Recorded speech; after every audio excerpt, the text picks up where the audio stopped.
Assalamualaikum warahmatullahi wabarakatuh dan salam sejahtera kepada semua penonton dan juga panel-panel di hadapan saya. Untuk program temu bual bicara kita pada hari ini adalah tentang pendidikan jasmani dan kesihatan. Di hadapan saya terdapat dua orang panel, iaitu panel pertama Cikgu Nur Hishamuddin bin Rosli atau dikenali sebagai Cikgu Hisham. Sihat Cikgu Hisham? Alhamdulillah sihat. Cikgu Hisham merupakan seorang guru option PJ yang mengajar PJPK. Beliau mengajar di Sekolah Kebahasaan Tasik Utara. Manakala panel yang kedua adalah Cikgu Roziman bin Fauzi atau dikenali sebagai Cikgu Jiman. Sihat Cikgu Jiman? Alhamdulillah sihat. Cikgu Jiman merupakan seorang guru yang bukan option PJ tetapi mengajar subjek PJPK. Cikgu Jiman adalah seorang tenaga pengajar di Sekolah Kebahasaan Bukit Kempas. Soalan saya pada hari ini adalah untuk Cikgu Jiman lah. Saya tanya Cikgu Jiman dulu Cikgu Jiman, sejauh manakah cikgu memahami atau faham tentang menghayati subjek PJPK ni? Terima kasih ucapkan kepada Tuan Moderator. Sejauh mana saya sebagai guru yang bukan option PJ memahami konsep ataupun apa tadi? Matlamat PJ subjek PJPK. Sebagai guru yang bukan option PJ, saya hanya merujuk kepada DSKP. Jadi saya tidak mendalami apa itu konsepnya. Saya hanya memaham secara dasar sahaja. Jadi jika kita lihat dasar subjek PJPK iaitu pendidikan jasmani dan kesihatan, dia dibagi pada dua, iaitu pendidikan jasmani dan kesihatan. Pendidikan jasmani dan pendidikan kesihatan. Pendidikan jasmani ini kita lihat dia lebih menitik beratkan tentang kecergasan fizikal seseorang murid, betul? Betul. Dan kalau kita lihat pun dalam pembelajaran kita banyak mengajar anak-anak murid seperti pergerakan-pergerakan asas, cara berlari yang betul, membaling dan sebagainya lah, kan, betul? Dalam contoh lain, cara menyepak bola yang betul. Di situ kita melihat berlakunya pergerakan fizikal, yang mana bila kita berlakunya pergerakan fizikal, ia sudah menunjukkan satu kecergasan fizikal. Kerana agak mustahil kalau seorang murid yang tidak cergas atau yang mempunyai penyakit boleh bergerak dengan baik, boleh melakukan aktiviti fizikal. Jika kita lihat dalam falsafah pendidikan kebahasaan FPK, antara nilai yang ingin digariskan ataupun matlamat yang digariskan dalam itu ialah melahirkan seorang murid yang seimbang dari sudut jasmani, emosi, rohani, intelek dan sosial, iaitu JERIS. Adakah ini selari dengan subjek PJPK? Semestinya selari lah, sebab itulah di dalam JERIS itu terdapat jasmani yang merujuk kepada fizikal. Bila kata fizikal ni, itu dah seperti yang saya kata tadi, pergerakan fizikal. Di mana kalau kita murid tu cergas, dia boleh bergerak. Seterusnya saya masuk kepada subjek pendidikan kesihatan. Pendidikan kesihatan ini dia tidak seperti pendidikan jasmani. Dia banyak melibatkan pergerakan fizikal, betul? Dia hanya pengetahuan tentang sesuatu perkara yang melibatkan emosi ataupun fizikal seseorang. Sebagai contoh, saya boleh beri subjek tahun 4 menekankan tentang mempelajari tentang akil baligh, sentuhan selamat dan tak selamat, menjauhi arak, dadah. Itu adalah termasuk dalam emosi, di mana sekiranya murid tahu apa yang perlu dilakukan sekiranya berlaku akil baligh ataupun sekiranya berlaku seseorang ingin menawarkan dadah, murid tahu apa yang untuk ditolak. Saya hanya jadi murid sudah ada pengetahuan di situ.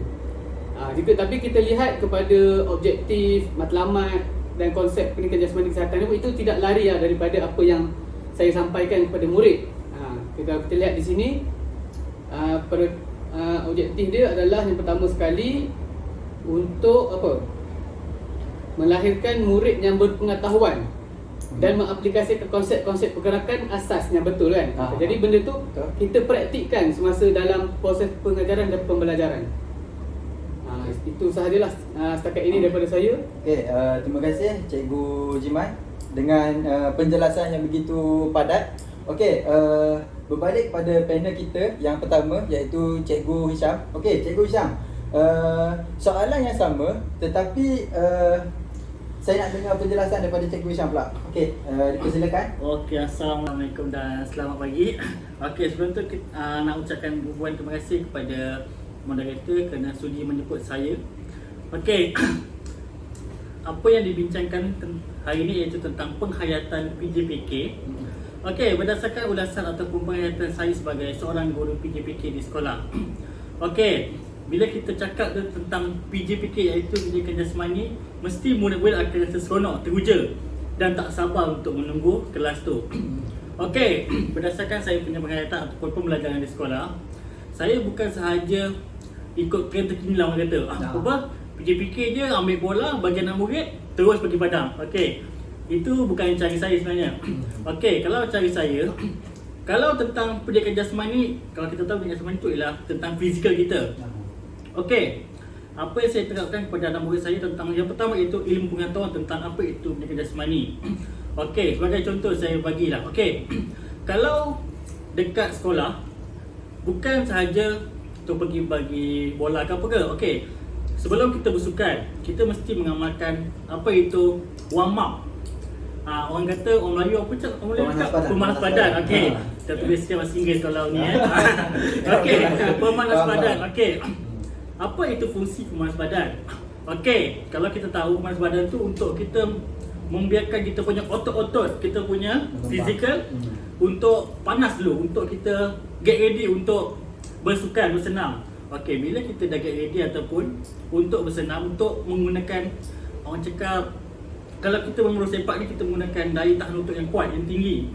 So sebelum kita nak menggunakan dia, kita kena switch on dulu, kita kena turn on dulu dia punya engine dulu, biar panas dulu. Dah panas, okey, baru kita boleh suruh anak murid kita untuk bermain. Okey.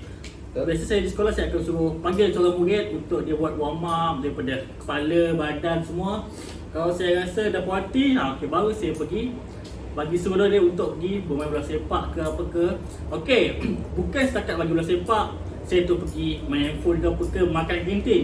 Okey, saya juga akan sentiasa memastikan, saya akan meneliti setiap murid saya, dia punya tahap kecergasan. Tahap kecergasan ataupun dia punya cara dia bermain bola sepak. Adakah cara dia bermain tu betul ataupun salah? Okey, kalau dia punya apa tu, permulaan dia punya cara bermain tu salah ke apa ke, saya akan menerapkan lah cara-cara permainan. Itulah. Okey, itu yang pertama. Yang keduanya, saya akan pastikan saya punya tahap kecergasan murid tu berada di tahap yang mana, yang rendah ke, sederhana ke, yang tinggi ke. Okey, yang itulah. Okey, seterusnya saya akan sentiasa memastikan anak murid saya ni sentiasa cergas ataupun mengamalkan daya hidup yang sihat lah.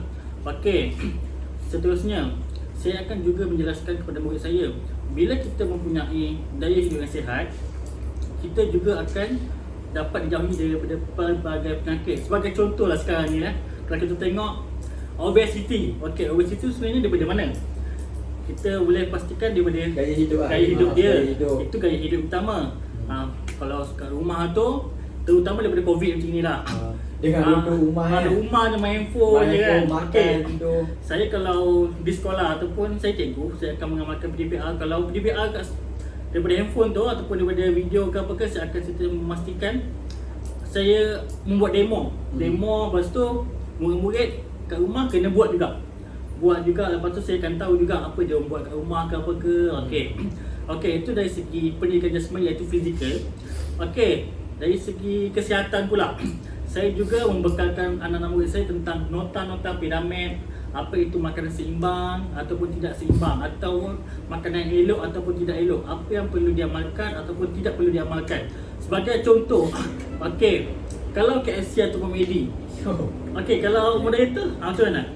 Itu adalah seimbang atau tak seimbang? Bagi saya benda tu tak seimbang lah, sebab dia makanan segera kan. Segera, makanan goreng. Okey.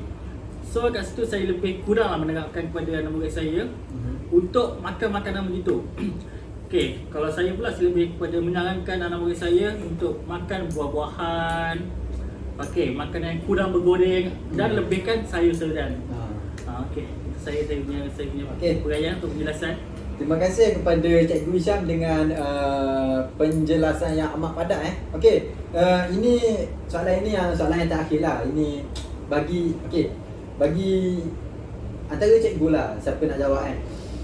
Macam mana untuk kita memberi kesedaran kepada orang ramai tentang pentingnya subjek PJPK ni dalam kehidupan kita seharian? Ada siapa nak jawab? Cikgu Jiman. Boleh. Kesedaran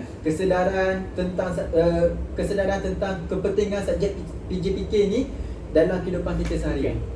Sebenarnya tentang kesedaran subjek PJPK ni, jika bandingkan dengan zaman dulu dengan sekarang, jauh beza. Kalau kita ingat lagi zaman kita dulu, kalau subjek PJ ni kita hanya tahu cikgu akan bagi kita main bola, bagi bola, main kat padang. Itu orang kata apa, cara pelaksanaan PJ dulu. Tapi sekarang tidak kan. Sekarang lebih kepada penekanan subjek PJ dan PK. Kalau kita tengok jadual pun PJ dan PK diasingkan. Diasingkan. Sebab apa? Untuk memberi fokus betul-betul kesedaran kepada anak murid dalam membentuk gaya hidup sihat, kecergasan fizikal dan sebagainya lah. Itulah yang saya boleh katakan. Okey, terima kasih. Seterusnya tak ada apa dah. Itu saja untuk program kita pada hari ini. Saya selaku moderator ini mengucapkan ribuan terima kasih lah kepada Cikgu Hisham dan juga Cikgu Jiman untuk sudi datang ditemu ramah oleh saya. Okey, sekian itu saja daripada saya. Assalamualaikum.